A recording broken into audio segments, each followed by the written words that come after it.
El día de hoy vamos a seguir en la serie de el libro de Hechos, para lo cual le voy a pedir me pueda acompañar a el capítulo número 9. Vamos a empezar desde el versículo 1. Hechos número 9. Hechos número 9, versículo 1. Una historia muy conocida, pero antes de ahondar en la historia, quisiera hacer una pregunta.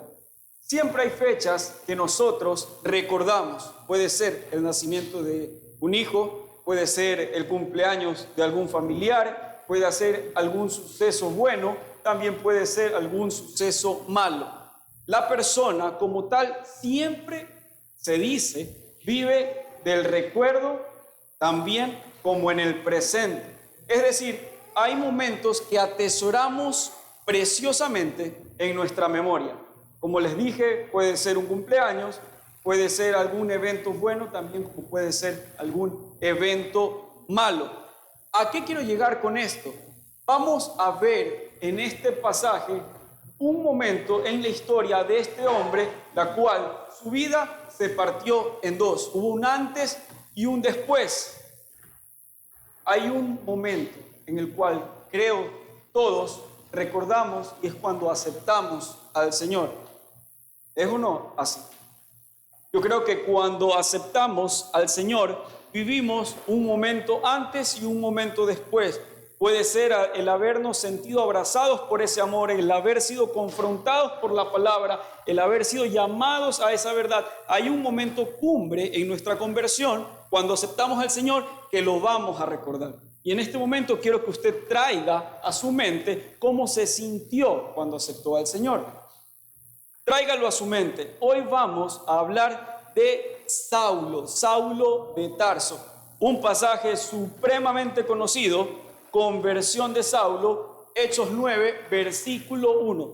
Vamos a irlo estudiando poco a poco y vamos a ir enfatizando en ciertas palabras para poder hacer un estudio un poco más profundo. Saulo, ¿quién era Saulo? Era un judío con bastante instrucción en todo este tipo de tradición judía. Incluso él fue uno de los estudiantes de uno de los más sabios de la época, llamado Gamaliel. Dice un versículo que creció a sus pies. Es decir, desde muy pequeño fue instruido en la tradición judía. Dice, respirando aún amenazas y muerte, trasfondo aquí. Pablo, se dice, era parte del Sanedrín. El Sanedrín, la cúpula más alta que tenían los judíos, para lo cual estaban siendo perseguidos ya los cristianos. Saulo estuvo directamente e indirectamente también relacionado con la muerte, ejecución de muchísimos mártires cristianos. Se dice también estuvo en la ejecución del primer mártir cristiano, Esteban, respirando aún amenazas y muerte contra los discípulos del Señor. Era implacable, letal, una persona que proseguía hacia su misión, la cual era callar las voces de aquellos que proclamaban el nombre del Señor, respirando aún amenazas y muerte, respirando. O sea, él vivía para esto, era su propósito de vida, el seguir implacablemente a los discípulos del Señor, respirando aún amenazas y muerte contra los discípulos del Señor. Vino al sumo sacerdote, a la autoridad suprema, vamos avanzando el siguiente versículo, y le pidió cartas para las sinagogas de Damasco a fin de que se hallase algunos hombres o mujeres de este, entre comillas, camino. ¿Qué significa esto? Camino. Hay un versículo muy conocido en la Biblia, Juan 14:6, que dice, yo soy el camino, la verdad y la vida. Lo podemos separar en tres partes: el camino, verdad y vida. Dice el camino, conjunto de tradiciones, conjunto de dogmas, conjunto de, se puede así también decirlo, de creencias asociadas a algo. En este caso, habían muchísimos caminos en este tiempo. Solamente, por decirlo así, en la tradición judía se dividían en dos partes. Eran los fariseos y eran los saduceos, siendo las vertientes más poderosas de lo que tenía que ver con la tradición judía. los fariseos obviamente tenían su conjunto de reglas, conjunto de dogmas, creían en la muerte y posterior resurrección, no creían que había venido el Mesías. Los saduceos no creían que habría vida después de la muerte, sino que una vez una persona muere, no existe vida más allá.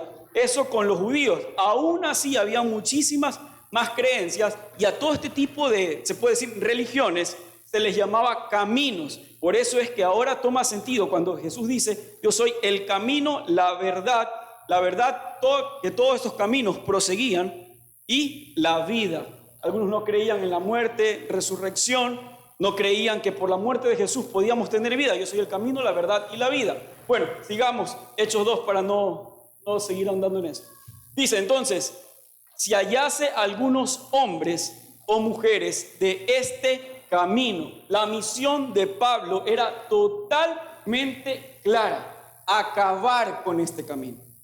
Él creía y defendía a muerte lo que él creía. Él creía que este camino era totalmente contrario, aberrante y aún difamatorio con sus creencias. Por eso dice: de este camino los trajese presos a Jerusalén. ¿Para qué a Jerusalén? Obviamente para ser después, posterior, asesinados. El 3.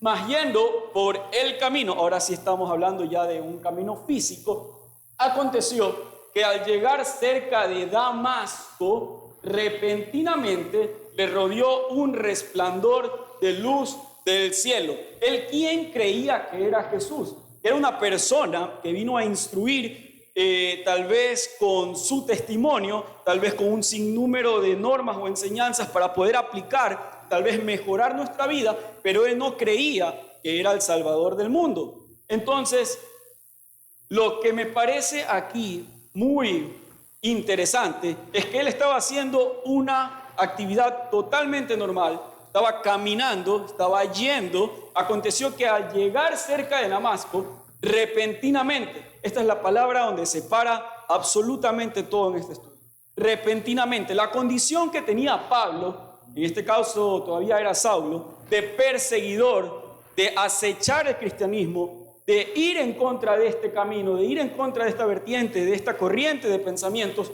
según lo que él pensaba, porque para él todavía no era la verdad, era Saulo de Tarso. Repentinamente, algo que irrumpe tu actividad normal y cambia tu estado de uno a otro, repentinamente, aun cuando no te das cuenta, algo pasa. Repentinamente le rodeó un resplandor de luz del cielo. Él tenía vívida la imagen de un Jesús crucificado, de un Jesús que se autodenominaba ser el Hijo de Dios, pero él no lo creía así. Él simplemente vio a un vil mortal estar en una cruz, sufrir y hasta allí. No era cambiada su perspectiva por la muerte y resurrección de Jesús.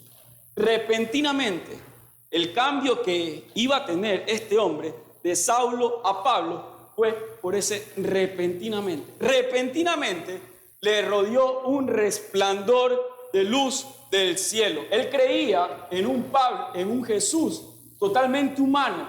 Pero aquí viene cuando dice el 3, cuando dice un resplandor de luz del cielo, y si leemos en la Biblia hace referencia a ver la gloria de Jesús en la tierra.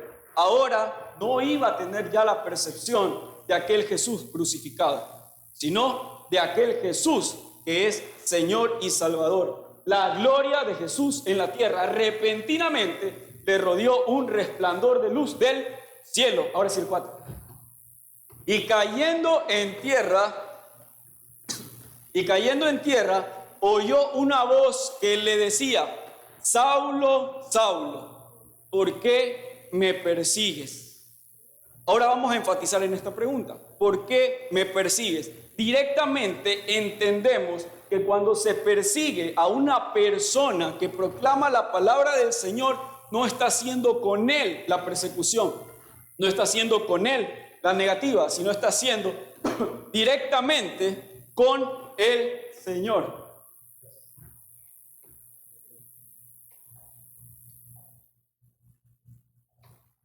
Entonces, entendemos una estrecha correlación entre el cuerpo de Cristo y Cristo, entre su iglesia y su cabeza.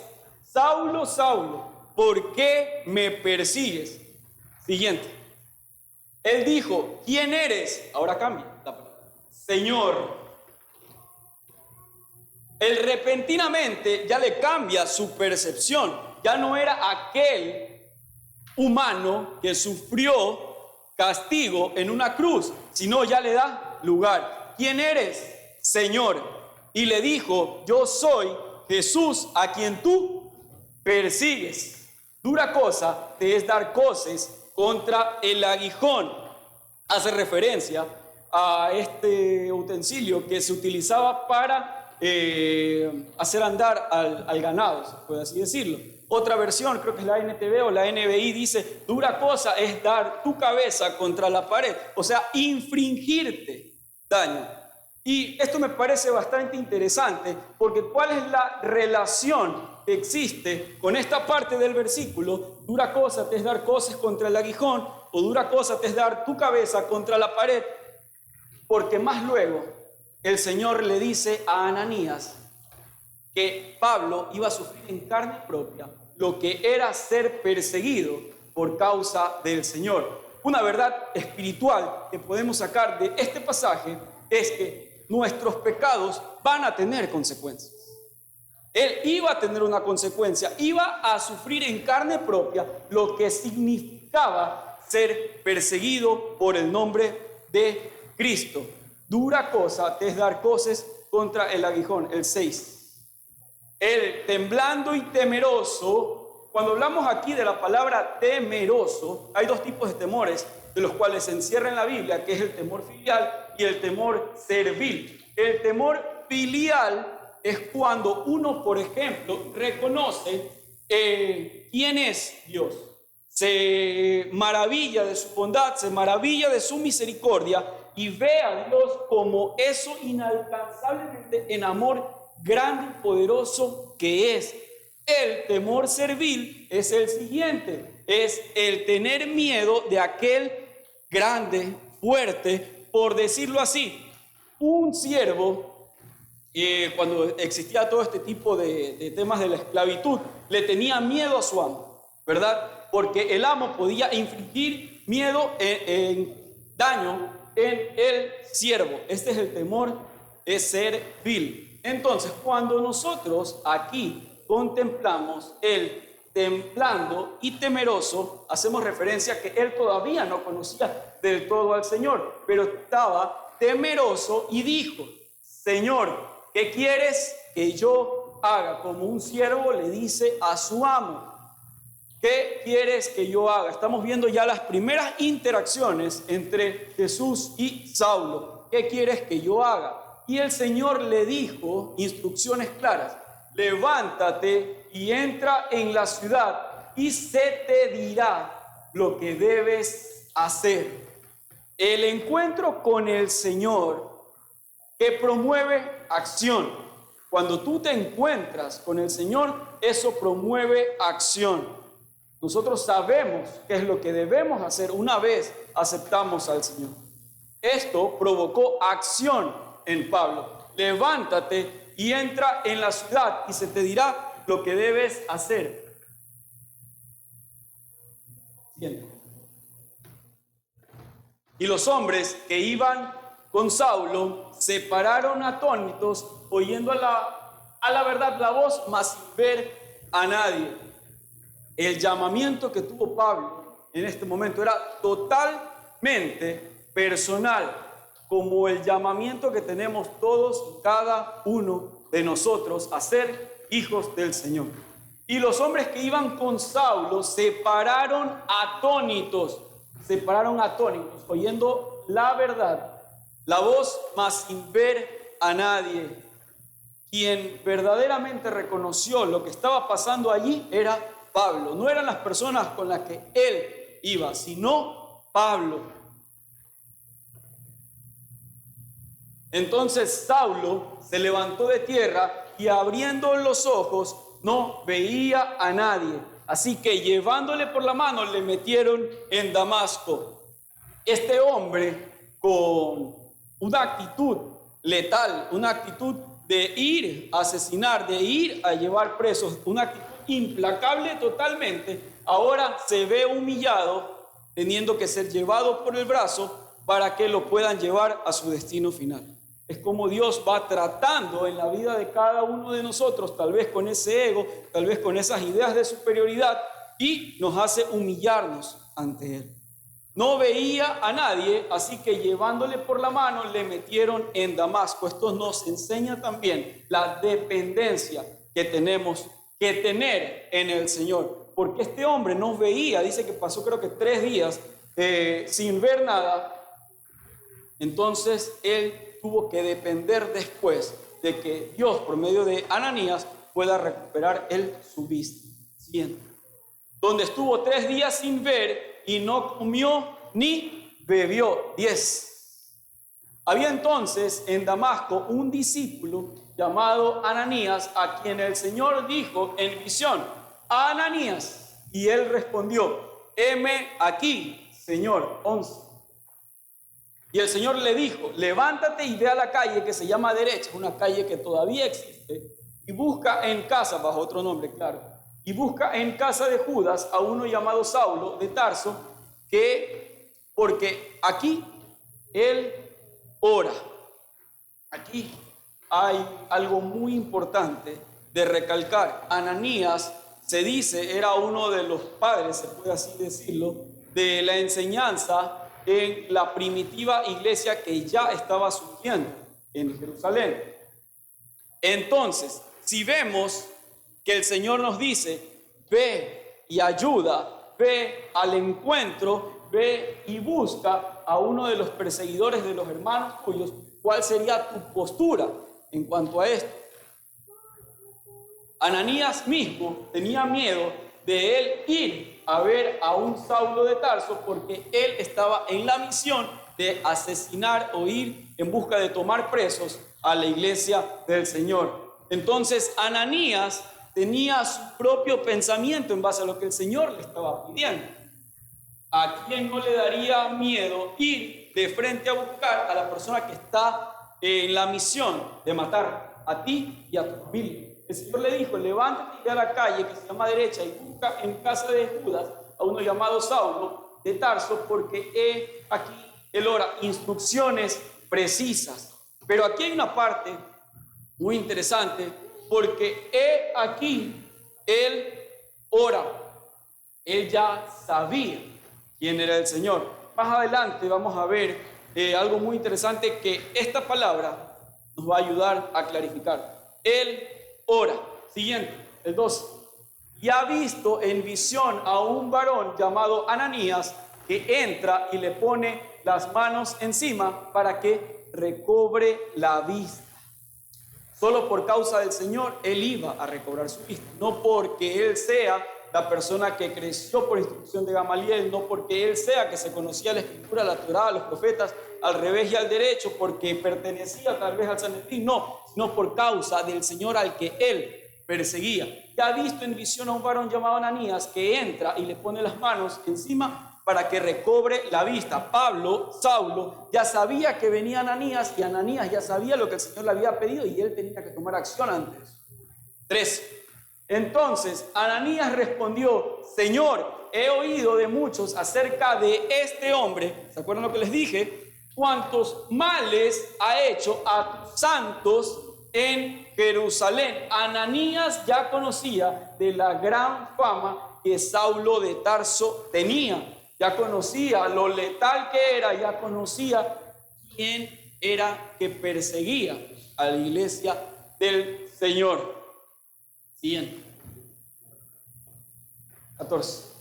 Y aún aquí tiene autoridad las cartas, en el versículo 1 ya tenía las cartas, y aún aquí tiene autoridad de los principales sacerdotes para prender a todos los que invocan tu nombre. Él estaba autorizado a cumplir la misión que él tenía entre ceja y ceja, que movía su vida, dice, respirando aún amenazas de muerte. Era su motivo de vivir. era lo que lo motivaba a levantarse tal vez día a día, era perseguir a la iglesia del Señor, a perseguir esa iglesia que según él, en su entendimiento, no correspondía con lo que él había creído desde niño en principio. 15. El Señor le dijo: ve, porque instrumento escogido me es este, para llevar mi nombre en presencia de los gentiles y de reyes y de los hijos de Israel. Aquí podemos tener ya, se puede decir, un preámbulo de lo que sería el ministerio en Jerusalén, los padres de la iglesia y Pablo, que estaba obviamente siendo ya designado para llevar la palabra del Señor a los gentiles, a los pueblos de afuera. El Señor le dijo: ve, porque instrumento escogido me es este, para llevar mi nombre en presencia de los gentiles y de reyes y de los hijos de Israel. El 16. Porque yo le mostraré cuánto le es necesario padecer por mi nombre. Ahora este varón, Saulo, iba a conocer cuánto él había hecho sufrir en carne propia a aquellos a los cuales él perseguía. Él iba a ser perseguido, iba a ser preso. Incluso escribe toda una carta en la cárcel, la cual todos conocemos, Filipenses. Se dice, por cierto, que es una de las cartas y uno de los libros más felices de toda la Biblia. Él la iba a escribir y él iba a saber en carne propia lo que era ser perseguido por causa del Señor, como él antes lo hacía. ¿Cuánto le es necesario padecer por mi nombre? Siguiente. Fue entonces Ananías y entró en la casa. Ananías toma acción ante lo que le dijo el Señor y poniendo sobre él las manos, tal cual, poniendo sobre él las manos, dijo: hermano Saulo. Paramos ahí un poquito. Hermano Saulo. Aquí hay una verdad bíblica, la cual hay que tomar atención y también poderle explicar un poco. Se dice en algunas denominaciones que la salvación viene por medio del bautismo. Pero si aquí contemplamos que Ananías ya le dice a Saulo: hermano Saulo, lo hace ya acreedor o ya merecedor de haber entrado en la familia de Dios. Entonces, cuando uno entra en la familia de Dios es porque está siendo adoptado por la verdad de Jesucristo. Entonces, ya sabemos aquí que Saulo es salvo, no habiendo todavía sido bautizado, que más luego lo vamos a ver. Hermano Saulo, el Señor Jesús, que se te apareció en el camino por donde venías, me ha enviado para que recibas la vista y seas lleno del Espíritu Santo. Seas lleno del Espíritu Santo. Más adelante vemos que esta llenura del Espíritu Santo le hace predicar a Pablo con denuedo la palabra de Dios. La llenura del Espíritu Santo, en primer lugar, hace predicar la palabra con denuedo de Dios. ¿Qué más hace la llenura del Espíritu Santo? Promueve que tu vida sea guiada por el Espíritu Santo, que tus acciones sean un espejo claro de quién es, quien vive dentro de ti, el Espíritu Santo. Eso es ser lleno del Espíritu Santo, tener el control absoluto del Espíritu Santo de nosotros. Siguiente, 18. Y al momento le cayeron de los ojos como escamas y recibió al instante la vista. Esta persona fue humillada, Dios fue tratando con su corazón y ahora él recibe la vista. En este instante recibe la vista y levantándose, ¿qué dice después? Fue bautizado. Entonces por allí ya podemos entender que una vez uno acepta al Señor, entra en la familia de Dios. Somos adoptados por su Hijo. Y levantándose, fue bautizado. Bautizado, una señal externa del cambio interno que surge en el creyente, de la vida transformada que ahora proclama tener, que está en pos de hacer. Y habiendo tomado alimento, 3 días no comió, recobró fuerzas. Y estuvo Saulo por algunos días con los discípulos que estaban en Damasco. Creo que aquí el bautizo de Saulo toma un lugar muy interesante, porque aquellos discípulos que temían de Saulo, ahora dice, estuvo por algunos días con los discípulos que estaban en Damasco. El cambio que provocó el bautizo en Saulo hizo que los discípulos creyeran que el cambio en Saulo era genuino y era de parte de Dios. 20.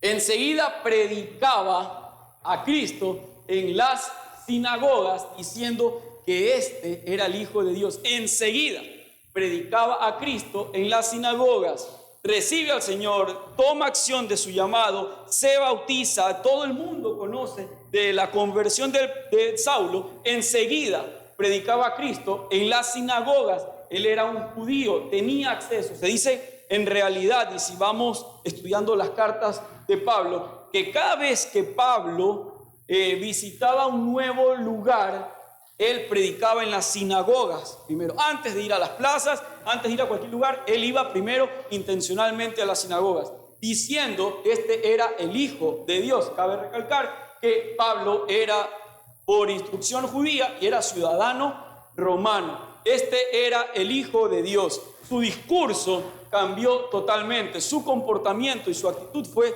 totalmente cambiada. Ya no era aquel perseguidor de la iglesia, sino que proclamaba diciendo, este era el Hijo de Dios. Ahora, los discípulos ya sabían la conversión de Pablo. Y ahora ustedes, ¿qué me dicen del círculo social de Pablo, de los amigos antes de Pablo, aquellos que andaban en el camino de la instrucción judía, aquellos fariseos amigos de Pablo?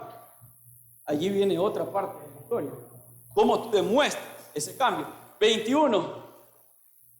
Y todos los que le oían estaban atónitos y decían, ¿no es este el que asolaba en Jerusalén a los que invocaban este nombre? Y a eso vino acá, para llevarlos presos ante los principales sacerdotes. 22. Pero Saulo mucho más se esforzaba, confundía a los judíos que moraban en Damasco, demostrando que Jesús era el Cristo. Aprovechó su posición anterior para poder proclamar intencionalmente el Evangelio. 23. Pasados muchos días, los judíos resolvieron en consejo matarle. El mismo consejo del cual Pablo era parte, y tomaban decisiones para ir en contra de los cristianos. Ahora ese mismo consejo resolvía matar a Pablo. 24. Pero sus acechanzas llegaron a conocimiento de Saulo, y ellos guardaban las puertas de día y de noche para matarle. ¿Se acuerdan? Él iba a conocer en carne propia cuánto le era necesario sufrir por causa de Cristo. 25. Ya tenemos. Entonces los discípulos, tomándole de noche, le bajaron por el muro, descolgándole en una canasta. 26. Cuando llegó a Jerusalén, trataba de juntarse con los discípulos, pero dice, todos le tenían miedo, no creyendo que fuese discípulo. Cuando llegó a Jerusalén, ya había salido del lugar donde estaba. Entonces ahora tenía la difícil tarea de comprobar que él era ahora un verdadero discípulo del Señor. Era una persona que había creído en Jesús y estaba en pos de proclamar su nombre. Ahora sí, 7. Entonces Bernabé, uno de los padres de la iglesia en Jerusalén, tomándole, lo trajo a los apóstoles y les contó cómo Saulo había visto en el camino al Señor, el cual le había hablado, como en Damasco había hablado valerosamente en el nombre de Jesús. Con esto quiero parar aquí el estudio y dar una estadística muy importante. Nosotros repentinamente fuimos impactados por el mensaje del Evangelio. ¿Qué decisión tomamos ante eso?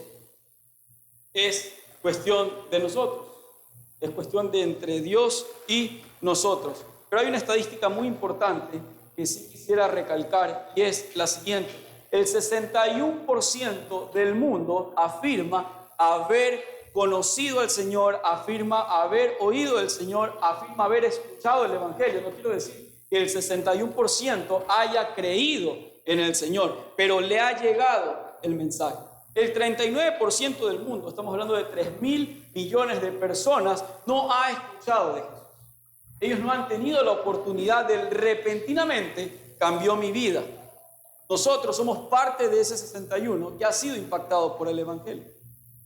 Y la pregunta del caso, y con esto cierro el estudio del día de hoy, ¿qué vamos a hacer nosotros como iglesia con nuestro repentinamente? ¿Cuál va a ser el cambio que nosotros vamos a tener por causa del señorío de Jesús en nuestra vida? Si vamos a ser llenos del Espíritu Santo y vamos a salir a predicar la palabra, a salir que nuestras acciones hablen de la persona que llevamos dentro, que es la persona del Señor, el Espíritu Santo de Dios, vamos a hacer un claro ejemplo de la llenura del Espíritu Santo, como Pablo en sus primeros pasos fue, ¿o qué? Nosotros tenemos la oportunidad de repentinamente, como 3.000 millones de personas, no la han tenido. ¿Qué vamos a hacer con ese repentinamente? Llegó el Señor y nos llevó. Con esa pregunta, mis queridos hermanos, les dejo y creo que va siendo un tiempo de los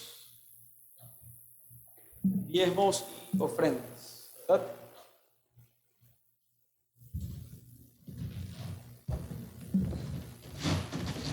Muchas gracias. Nos ponemos de pie, vamos a orar por las ofrendas.